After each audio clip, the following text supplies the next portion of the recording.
ne dépend jamais d'une personne affectivement. Jamais, jamais.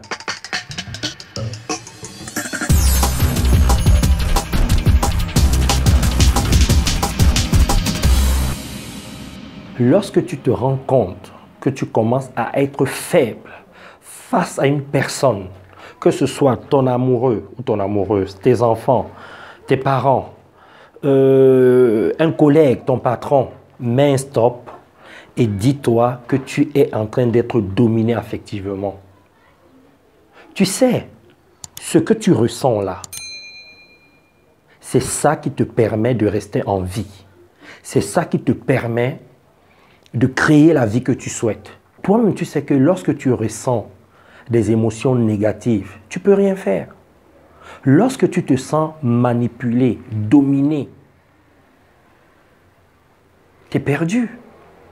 Tu perds ton identité. Je te donne un exemple. Tu es dans une relation amoureuse. Tu n'arrives pas à parler à ton chéri ou à ta chérie. Tu n'arrives pas à communiquer comme tu le souhaites. Dès qu'il te dit ou elle te demande de faire quelque chose, tu n'as pas envie de le faire, tu le fais quand même. Et tu te sens mal. Est-ce que tu es libre? Est-ce que tu peux bien dormir? Est-ce que tu peux te sentir à l'aise avec cette personne? Non. Tu ne peux pas. Parce que tu n'es plus toi-même.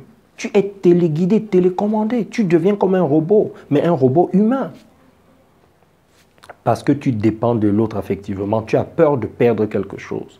Tu as besoin qu'elle te donne ou qu'il te donne quelque chose.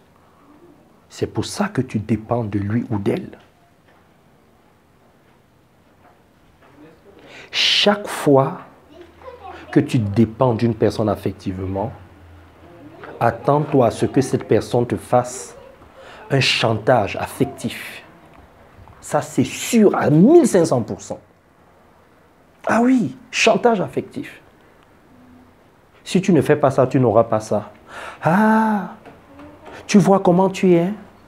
Je savais que tu étais comme ça. C'est le chantage affectif. Tu te sens obligé de faire plaisir à l'autre, alors que tu n'as pas envie. Parfois, ça se voit dans les couples.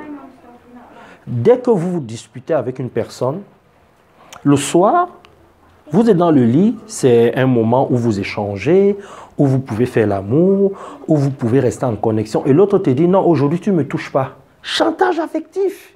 Je sais que ce n'est pas facile. Surtout lorsqu'on tombe sur une personne qui est en souffrance. Pourquoi je te parle des personnes en souffrance? Parce que si tu tombes sur une personne qui a eu des expériences désagréables dans sa vie, une personne qu'on n'a jamais écoutée dans son enfance, une personne qu'on a maltraitée, une personne à qui on a souvent dit non, une personne qui ne se sent pas bien dans sa peau, même si cette personne semble équilibrée physiquement, tu ne sais pas ce qui se passe à l'intérieur d'elle. Cette personne va te faire ça dur. Elle va te manipuler, te dominer, jouer avec toi, jouer avec tes émotions. Elle va entrer dans ton cerveau. Tu ne comprendras pas ce qui est en train de se passer dans ta vie. Elle sera lunatique. Un jour, ça va être noir, un autre jour, ça va être blanc, un autre jour, ça va être gris. Tu ne comprendras rien. C'est très compliqué lorsqu'on dépend d'une personne, affectivement. Si tu tombes sur une personne qui est équilibrée, tu as gagné le jackpot, ça se passe bien. Mais il y a très peu de personnes qui ne sont pas en souffrance dans notre société. C'est dur de te dire ça, mais c'est la réalité. La plupart des gens ne sont pas équilibrés émotionnellement et sentimentalement à cause de ce qu'ils ont subi dans leur enfance, dans leur parcours de vie. Ce qui fait que, consciemment ou inconsciemment, certaines personnes vous font subir des choses désagréables. Et c'est ça qui est compliqué dans les relations humaines, dans les relations amoureuses, familiales, professionnelles, amicales et tout ce que vous voulez. C'est vraiment important ce que je suis en train de vous dire là. Donc, en regardant cette vidéo et à partir d'aujourd'hui, dès que tu commences à te rendre compte que tu n'es plus toi-même, que tu n'arrives pas à dire non à une personne à qui tu as envie de dire non. Dès que tu te rends compte que tu ne veux pas être avec une personne, mais c'est comme si tu te sentais obligé d'être avec elle. C'est-à-dire tu as un double sentiment. Tu es avec elle, tu la détestes, en même temps tu l'aimes. Tu es perdu. Tout ça, ce sont des signes internes que ton corps est en train de t'envoyer pour te dire que tu es en train de dépendre de l'autre affectivement. Tu dois te sentir libre.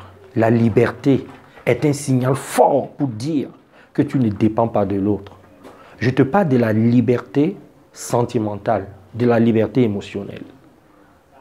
Je vais te donner un exercice qui va t'aider. Tu vas noter tous les moments où tu te sens obligé de faire des choses. Et tu vas aussi noter les acteurs qui font partie de ces moments-là. Et c'est comme ça que tu sauras que là, tu es en train de faiblir face à certaines personnes. Prends vraiment le temps de le faire. Ça va te faire du bien. Comment j'ai fait pour sortir de la dépendance affective? J'ai appris de façon méthodique et efficace à respecter d'abord mes sentiments, mes pensées, mes émotions, à respecter ma personne. Ce qui fait que les autres ont commencé à me respecter.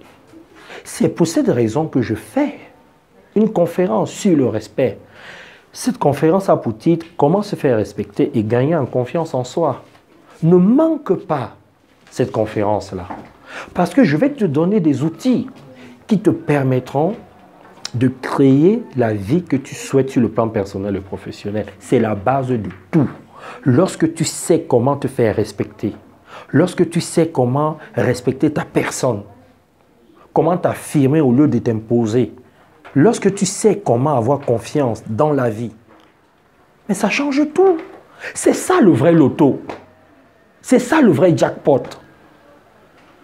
Le respect et la confiance. Viens à cette conférence. Bye bye.